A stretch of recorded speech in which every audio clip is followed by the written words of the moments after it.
So here we are today. We are going to do a book showcase about this new book that we just got in the store, 7 Wagons and a Half. And we are so lucky to have the author with us. My name is Kylie. I am from the Basque Museum and Cultural Center here in downtown Boise. And this is part of our programming that we do, is having lectures and educational events. And today we are meeting with an author, and we are just so thrilled. So with no further ado, I'm going to have everybody introduce themselves. Who's with us today?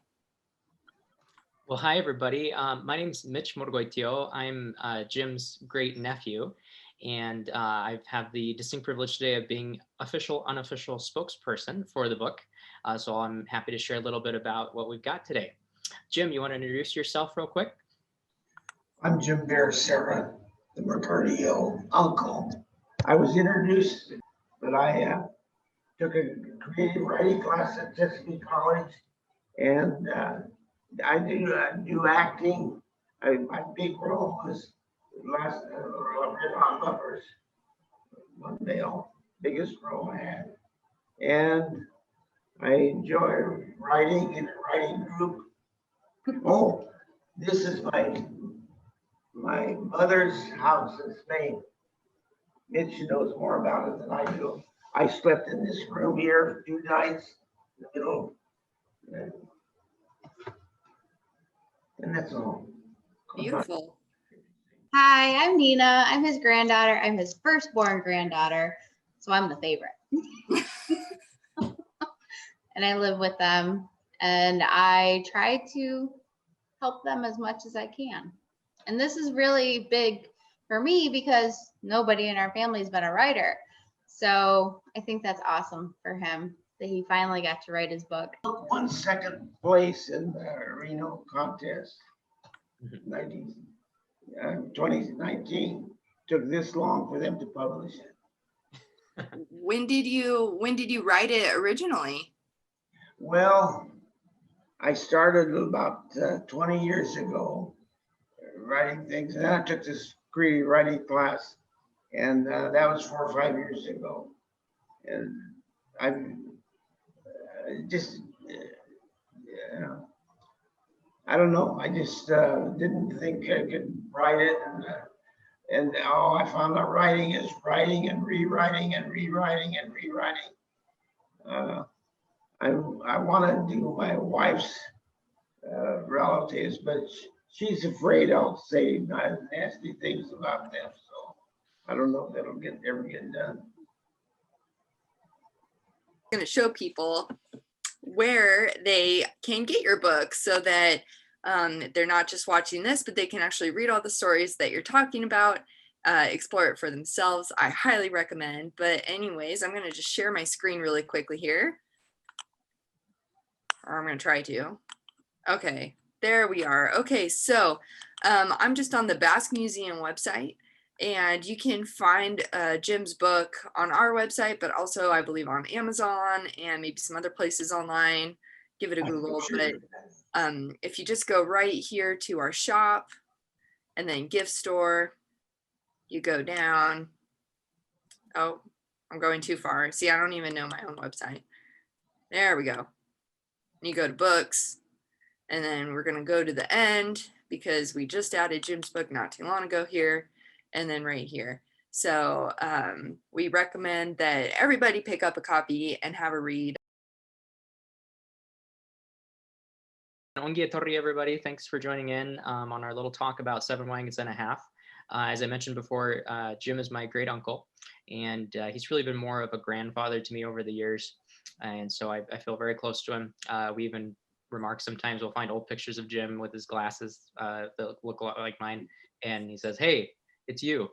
And jokingly, I call him Tio Pecots, which means Tio Turd. And anyway, so we're really close. But it's a real big privilege to be able to talk today about 7 Wagons and a Half, not only because I have such a personal connection, with a lot of the characters in the book, my amuma, my other tios, my great amuma, my great grandfather, great achiche, but just because it's such a universal story that I think relates to so many, not only Basque families, but immigrant families too. So Jim currently lives on the East Shore of Maryland with his wife, Jan, and she's from the Anchustigi family in Shoshone, Idaho. And also his granddaughter, Nina Bear, she's providing us with technical assistance over Zoom. And Jim, as he mentioned, is a retired biology professor from Chesapeake College. And his background growing up in Grandview, Idaho, with immigrant parents has really helped him over his whole career to relate with minority students. He was even at one point the advisor to the Black Student Council at Chesapeake College. So he's always fit in with the crowd. He was born at the Bengochea Hotel in Mountain Home, Idaho, and he grew up on a small family farm that was on the banks of the Snake River in Grandview, Idaho. His parents, Nemesio and Vitorina, both immigrated to Idaho from Vizcaya. His father, Nemesio, in 1914, and his mother around 1925. Nemesio actually caught the Spanish flu in 1918, just a few years after he got here, and kind of in a strange parallel to our world today with COVID. He survived the flu, unlike many people in the young adult age group that succumbed to it, and he survived. He kept going. His Jim's mother's home, as he mentioned, Alarbin, is featured on the front cover in Busturia, a very special place for us today. We go back and visit once a year normally, and see the old roots. So a little bit about the book. You may be wondering why Jim chose to write it. So looking back over the years, he describes a lot of these struggles in a very comical air. At the time when they were happening, they weren't so fun. It was tough growing up in the Great Depression and being the son of immigrants. But looking back now, it's just hilarious that happened the way that it did. And he also, on the other hand, has a deep respect for the challenges of that first generation and his gift, as Jim has put it so adeptly, the gift of poverty, which is a major theme in the book that we're going to talk about here in just a few minutes. It's also a living record of those tougher times in simpler days that have gone by, but it truly enabled our current identity as Americans. Without that story, without that tradition, we really wouldn't be part of the American fabric like we are today. You also may be wondering, well, what's the title? 7 Wagons and a Half seems a little strange. Originally, it was supposed to be something very different. It was supposed to be called America's Candy.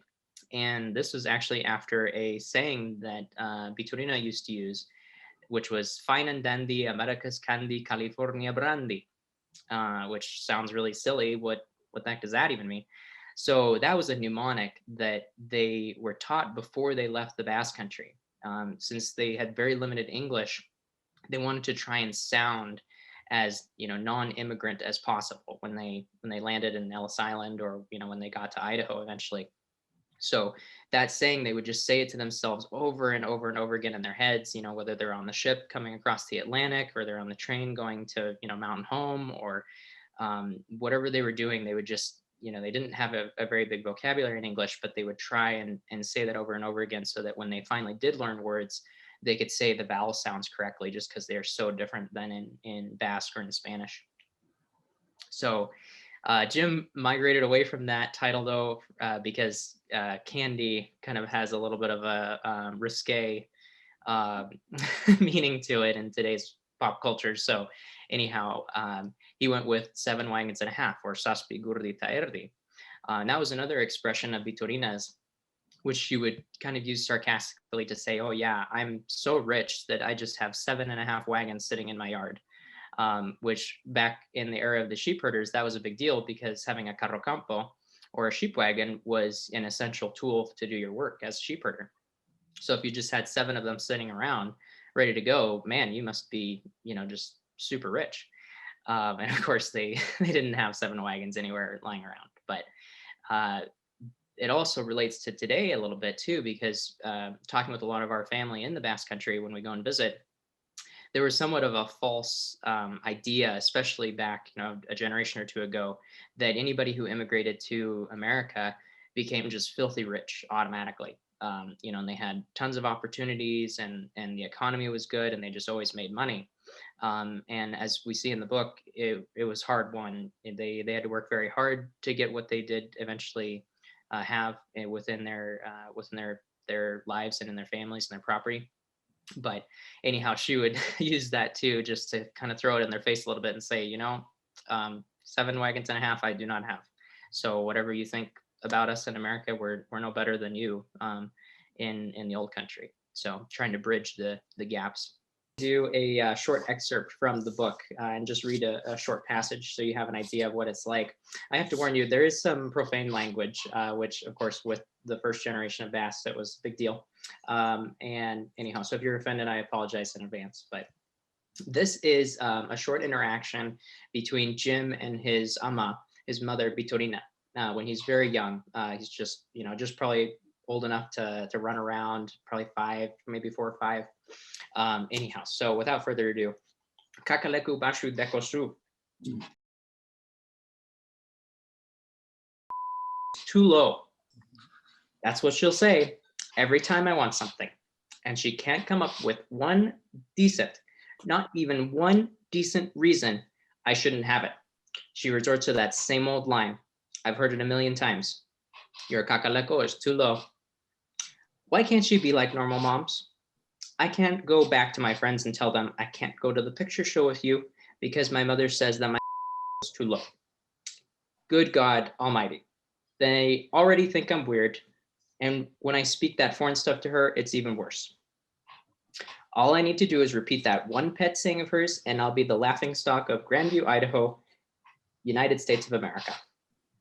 I'd just as well enter the nut house or join the French Foreign Legion or become a priest in some faraway land where they eat people. Maybe I should just do that or at least run away, and then she will have time to think about my kakaleko. That it was not too high or too low, that I had a just right kakaleko all along. She just doesn't understand. She's so old and doesn't let me do anything. Bye, of course. But Mama, all the other, what?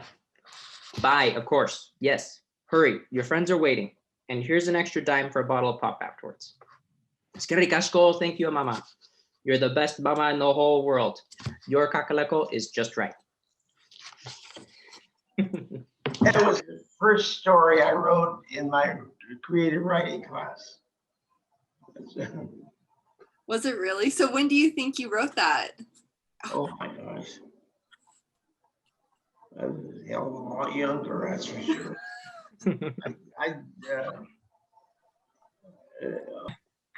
That's what you have to grow up with here. Go to school, you would not say ass, but at home, you would say kakaleko. And it's one of the problems or things that an immigrant has to contend with. I think I have one story. I know I have one story in there where a Basque sheepherder meets this very pregnant woman, and he pats her on the stomach and says, pretty soon have puppies. And she was very upset, but he was just being friendly. Consider my most important inheritance from my parents. Now, I wouldn't wish it on anyone, but I am glad that I grew up poor. And I mean poor. We had no inside plumbing or toilet work or heat until I was a freshman in high school. Our baths were like the guy on the cover, except that they were kind of tub. So we took cereal baths. So can you imagine that? I can't imagine taking a bath in anyone's bath water, but we did it. So one of the most important themes in the book we'd like to talk about today is poverty. And as Jim puts it, poverty was a gift that was given to him by his parents. So back in those days, they had to find strength in community. And in the book, the two biggest sources of that are Basilio and Brigida, but also you can find it in people outside the Basque community, like the Byfields, who were their neighbors just down the road. In youth, there were a lot of hardships. They lost 2 of their siblings very early. And in Manuel Martin's case, he was actually given an incorrect shot by a nurse in Mountain Home, and he died right there. Jim describes it as his first interaction with a telephone back in those days, because there certainly were no telephones around in Grandview at the time. And here his poor brother, is going into a seizure, going into a shock from an incorrect shot. And the nurse was screaming at him to call the doctor. And Jim was serving as interpreter and mouthpiece for his mother. And he picks up the telephone and has no idea what to do. He's a very young boy while his brother is dying on the table. So even though all that happened, and it would be considered just so unjust today, people would be up in arms about it. For Vitorina and Nemesio, they offered compassion at that moment. They were approached by different people in the community saying they should sue the nurse or sue the doctor. And Nemesio and Vitorina said, no, we don't want to do that. It's not something we're interested in doing. And for them, that was very difficult too, because they weren't always shown much compassion upon immigrating to the US either. In different stories throughout the book, you can see how unwelcome they felt at different stages. So it was a big deal for them to take it on the chin, even though it was one of their own flesh and blood that had just perished at the hands, of the nurse or the doctor. Likewise, too, in the book, Jim has many accounts of actually being generous and giving from what you have when you have very little to begin with in the first place. Nemesio and Vitorina, they always repaid in kind any debts that they had, especially to their neighbors, the Byfields. So the Byfields often were a critical link between the immigrant portion of Nemesio and Vitorina, the immigrant face of them, that didn't always feel confident in reaching out for help, in finding a veterinarian, in going to markets, things like that. And Nemesio and Vitorina helped them by always giving them vegetables from the garden, or fruit from the orchard, or manual labor when that was required. So there was certainly a community aspect that was part of their poverty. Now, Jim also goes into too that they were taken advantage of, even though they had very little to give and they were very poor to begin with. There were often freeloaders who would come by and try to take advantage. For instance, in the fruit orchard, Nemesio would just let anybody who wanted to pick things or wanted some of their harvest, he would just let them have whatever they wanted. He didn't want to fight. He didn't want anything. He didn't want to stir the pot, especially in Grandview. Vitorina, on the other hand, had seen the freeloaders enough times that she shoot him off and said, no, you picked the best fruit. This is how much the best fruit costs, and you can either pay or never come back. And she stood her ground a little bit more firmly, but it was such a tricky line to walk because they really didn't feel very welcome in those early days. Vitorina's wardrobe was another huge aspect of this theme. She, as the mother of the family, would always put herself at the very end of the line. But at the same time, she would always send her children to school in Grandview, dressed very, very formally for the day. She would always make sure they had the cleanest clothes. She would never send them to school looking like they were mistreated or didn't deserve to be part of the community. And that came at her own personal sacrifice. She would very rarely even leave home just because she was frankly not living up to that image in order to send her kids to school in that light. I have a whole section on funny sound bites or funny sayings from the book. And this is another very important theme that so many Basque families have. Basques are very, very boisterous people. We love chit-chatting. We'll sit around all day over a bottle of wine or a cup of coffee, a few shots of pacharan, whatever it might be. And we have just the time of our lives having conversation. So some of these you might find some parallels to. Every family kind of has their own, as Kylie said earlier. So some of these are very unique and others are probably more universal. But one of them that highlights the language barrier is that it happens very early in the book is as a matter of fact. So of course in English, that's just a regular thing to say, as a matter of fact.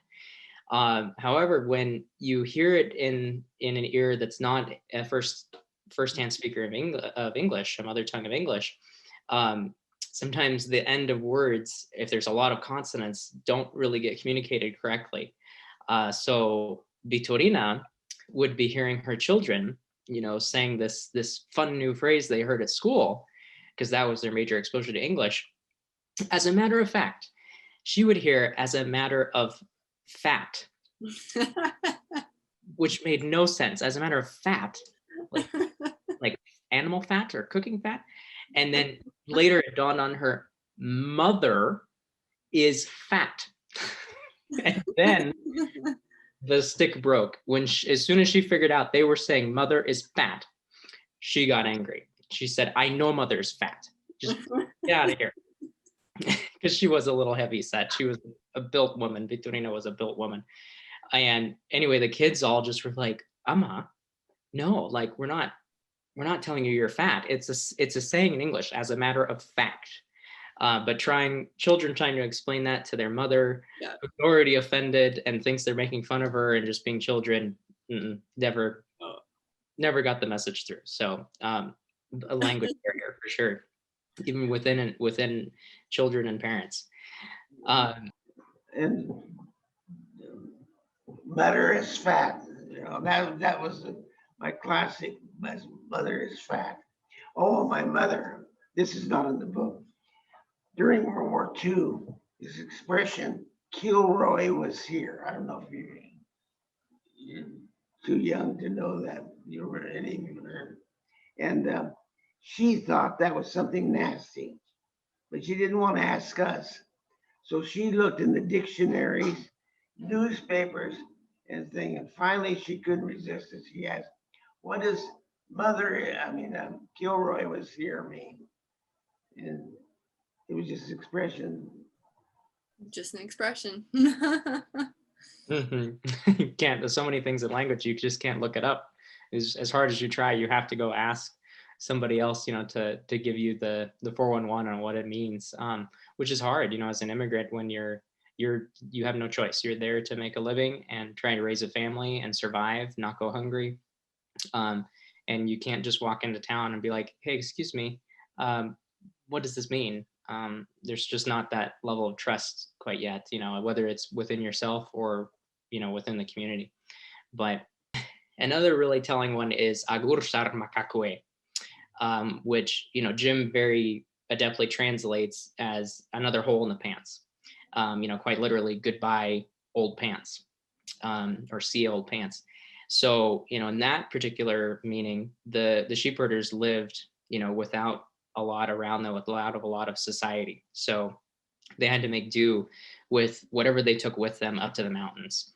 And in that particular story in the book, Nemesio is subject to some pretty serious discrimination, and he's almost hunted in a way by people around in the area of the mountains that didn't feel the sheepherders were welcome. So anyway, it's a very interesting story to read into, but agur sar makakwe, another hole in the pants. Nemesio had some good ones. He tried very hard, of course, to fit in, with the Americans. And there would be times when he could get about halfway there with what he wanted to say in English, and then the other half he just would have to code switch and use, Spanish or Basque. So he would say, you bet your boots y zapatos también, which played beautifully with the other sheepherders, but to somebody who's American, it made no sense at all. I mean, they didn't know what the zapatos también meant.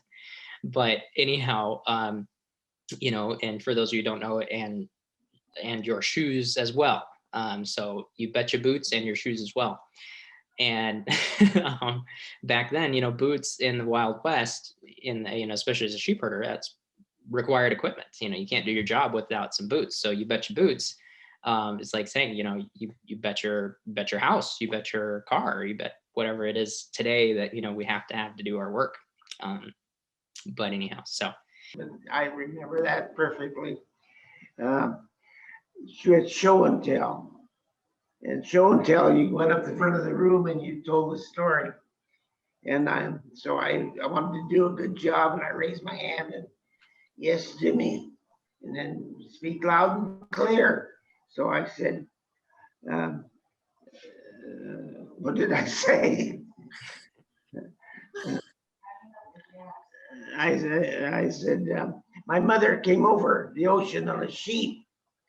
And Mrs. Thompson said, oh no, Jimmy, the sheep's wool would have got full of water, and the sheep would have sunk to the bottom of the ocean, and your mother would have drowned. Well, I was madder than hell, but he was a teacher. She knew things, and my mother was dumb. So I went home and I said, did you come over on a sheep? And she said, yes, Jimmy, a big sheep. So the next day I went back and I gave the teacher hell. I asked my mother and she came over on a big sheep. And she says, okay, Jimmy, okay. Many sayings that you'll find in the book too. And again, very profane language, so forgive us. But Nemesio in Euskera, he would say, translated English, he would say, you know, your uterus will fall out before I put you in charge again.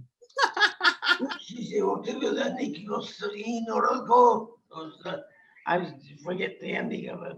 But it's funny as hell for a male to tell another male his uterus is going to fall out. And I always thought that was great. Yes, and they meant it in all seriousness too. There's other sayings too that were more kind of mnemonic or more sing-song and kind of the old Basque tradition. So one that Nemesio and Vitorino would say to their oldest son, Louis, Louis, Louis Lin, kakapiripin, Louis, Louis Lin, kakatambolin. Had a nice little sing-song jitter to it. But on a, yes, and on a final kind of language note there too, Jim told me that he would actually always, whenever Nemesio talked to Jim, or when Vitorino would talk to Jim, they would always speak to their children in Basque, in Euskera. But when Jim would respond to Nemesio, he would always respond in English. And when he would respond to Vitorina, he would always respond in Basque for the most part. And, you know, it just was an interesting family dynamic. You know, you naturally feel maybe a little closer to your mother as a son. But, you know, with your father, he's obviously trying to be the, you know, the link between society and the family at that era. So, you know, he needed the English from his children in order to be able to do that. So it was just understood that, you know, the kids are going to school to learn English, and they will come home and they will teach me the English that they learn, because I don't trust anybody else to really get the same knowledge from. So it's just such a different era. But that was something else I wanted to kind of bring up and ask about, was this mindset of, hey, you're in America now, you're American, you learn English, that's what's going to get you ahead in life. That's how my family did it. And this is why I don't speak great Euskera, and my dad doesn't, and my grandpa did, but he was like, you're in America, English is what's going to serve you. We're here for you to have a life for yourself, to make life for yourself. So you learn English. And anyways, I don't think my grandpa had the capacity or the patience to be teaching Euskera to his kids on a good day, but it wasn't really passed down in my family. And I don't know, like, how did that play out for Jim and his family? Right. No, Kind of a counterpart of that, the Americans would talk to, this is America, ladies, we speak English here. You know, I've got that written up in the book, the big fight. Mm-hmm. My mom and the lady came out of this graduation speaking Basque, and this KKK member came up to him and says, this is America, ladies. We speak English here. The big fight, they erupted. The lady's son knocked him down, and in the end, he tried to get someone to corroborate the thing. And this is one time the Americans stood up for us. They would not. They all didn't look the other way. They didn't see him and all that sort of thing. I didn't mean to interrupt them. Mhm. No, but that's a perfect example, Jim, because it ties into another theme in the book, which was discrimination against Basques, especially in the first generation. Back then, a lot of Basques would call Americans red hairs, or Iriegorrichek, or pelirrojos in Spanish. And in turn, the Americans would call Basque black Basques because their skin was a little darker and they had an accent and they didn't speak good English, or they'd even say sheep lovers, or in a much more grotesque sense, sheep effers. So just like a lot of other groups in America, the Native Americans especially, but also the Chinese immigrants, Mexican immigrants, the list goes on, Irish as well, they were marginalized. So a very vivid story Jim has in the book is at one of their graduations from high school. I don't know if it was Lou's or Jim's or my Muma Felipa's, but two of the Basque mothers were standing after the ceremony and just speaking in Euskera. And the principal of the school comes over and interrupts their conversation very rudely and says, "Speak English, ladies. This is America and we speak English here." And as Jim mentioned, they erupted into a fight. Several of the Basque men went over and decked the principal, and it was a brawl at the high school graduation ceremony. But as Jim mentioned, the red hairs on that day, they stood up for the Basques and they just turned a blind eye and said, that guy was a jerk. They weren't hurting anybody. They were just standing there having a conversation at their children's graduation. So nobody would point the finger and say who threw the first punch, or that the Basques were the violent ones or that caused the fight or anything like that. All kinds of other stories in the book too. For instance, one day at home in Grandview, Nemesio was out either working in the fields or away, and Vitorino was left at home with the children. And there were 5 or 6 of them at the time. This cowboy comes riding up and says, "Hey, here, ma'am, here's a cake my wife baked for you." And Vitorina, of course, she could understand English, that he was offering them a cake, but she refused to talk to him directly in English. So, Lou, the oldest son, the oldest sibling, was the mouthpiece for Vitorina. And he says, "We don't want the cake. Take the cake back. We don't want it." And he insisted, "No, you have to take the cake. The missus baked it for you this morning. We know that you guys are hard off, that you're poor. Here, take the cake." So the kids were all happy because they never got sweets. Here's a cake that was just free and they were going to have a piece. Well, Vitorina took the cake, and as soon as the cowboy was gone, she threw it out into the pen with the chickens. And the kids were all crying and they were so mad at Amma because she just destroyed the cake. And the next morning they woke up and all the chickens that had picked at the cake were dead. So the cake was poisoned, and they tried to literally kill the whole family while Nemesio was away. But Vitorina knew better, that things were not so simple, and they certainly were not welcome by certain people in the community. So when I grew up too, similarly to you, Kylie, I felt really frustrated with my Amma because she can understand Euskera beautifully and can speak it, in just surprisingly well at different times. Not fluent by any means, but I was always so frustrated growing up Basque in Boise because, they never taught us really, like you never really knew. But when you read Jim's stories, you can see that just over many generations, that was just not acceptable. It wasn't a choice they made. It was something that was made for them just to be safe and just to actually become part of the fabric of America, which is a little hard to come to grips with today, and I think it's a good lesson for all of us too, now that we are really Americans, we are part of our great country, that let's not do that. Let's not perpetuate that image that only English is acceptable, or there's only one way to be an American. That's totally not the way that we should conduct ourselves. Yeah, and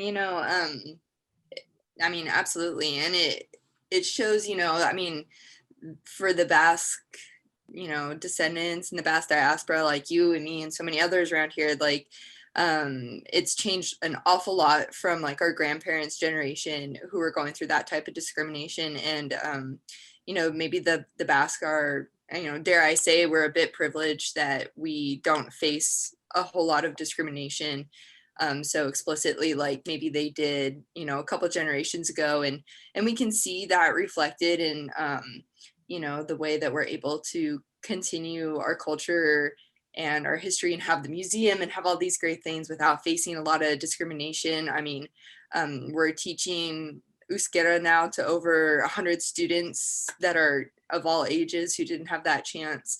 And that's just the museum. That's not even other places. And you can see that, you know, it's coming back and is becoming more acceptable. But what's so great about Jim's book is it does remind us of how it was not so long ago, and also can put into perspective that there are other immigrant communities that are here today that are struggling with discrimination like we did just such a short time ago. And it helps give us perspective on what's happening, you know, in the world around us, so that we can be sure to, you know, navigate ourselves in the situation today, to be cognizant and, you know, and have sympathy and help those around us who are maybe in not such a good position today, just how, you know, our grandparents were just a few short years ago, as it seems. But that's one of the things I really loved about Jim's book, is it brings it back to now, so you don't forget about how it was for our grandparents, even though we're much luckier today in some ways.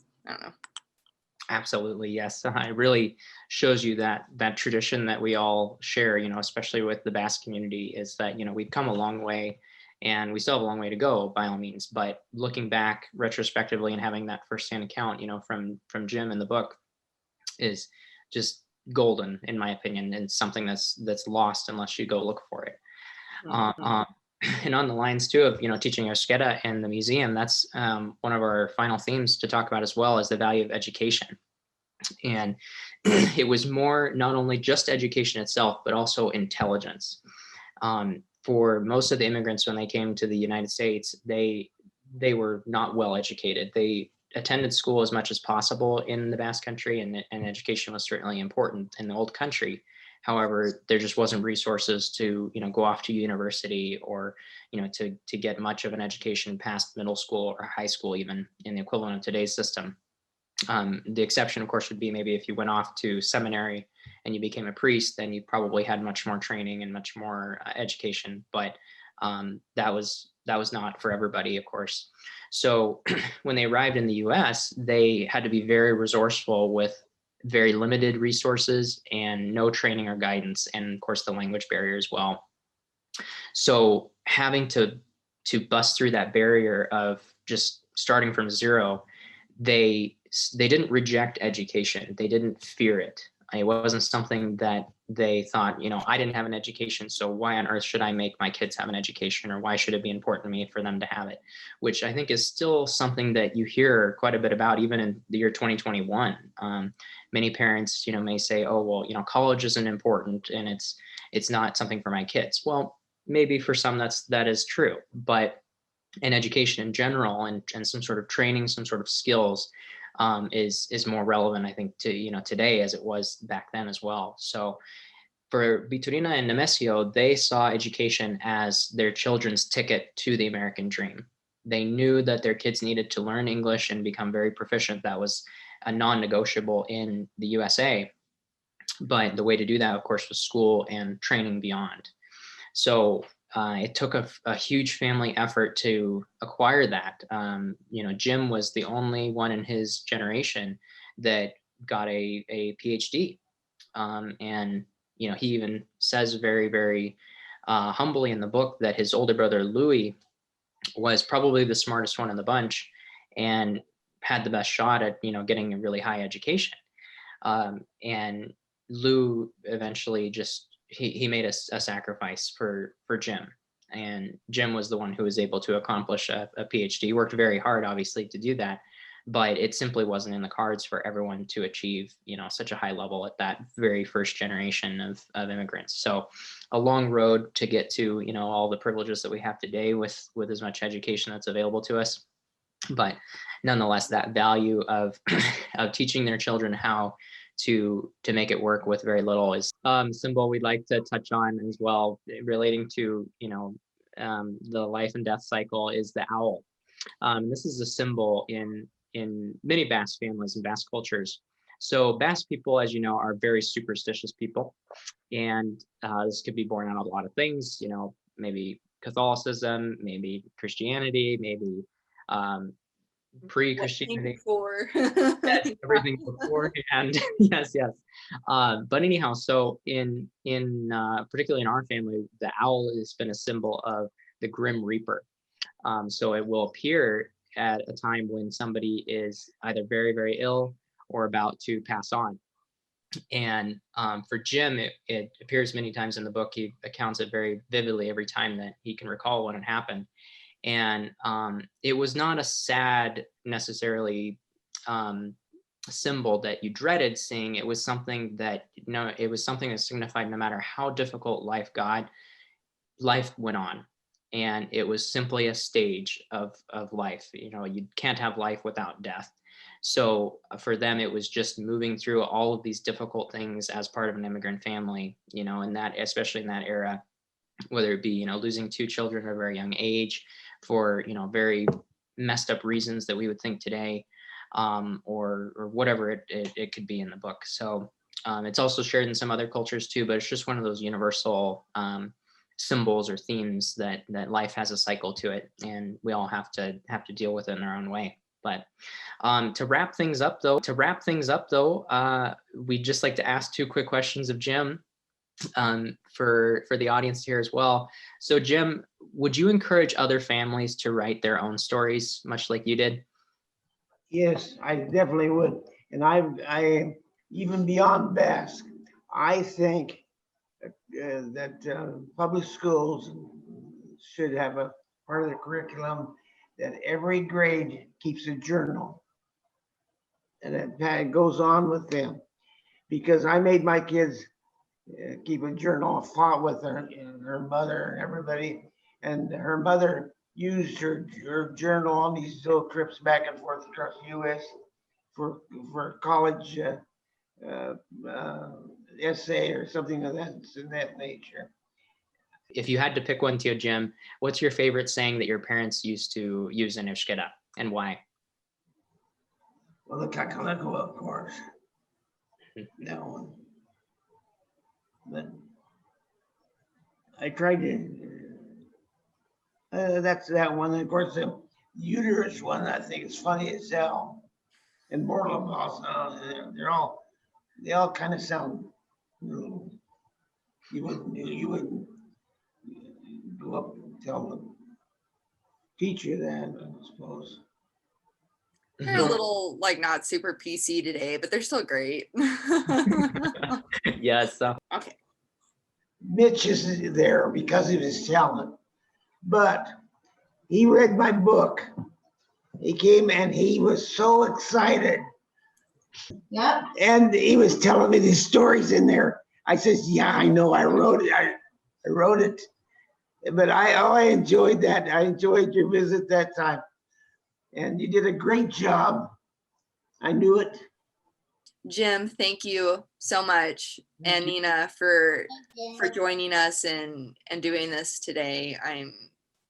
I'm just so glad. We're talking about starting a book club and stuff, and this is like our little test the waters to see how it comes across. But and Jim, thank you for writing this book.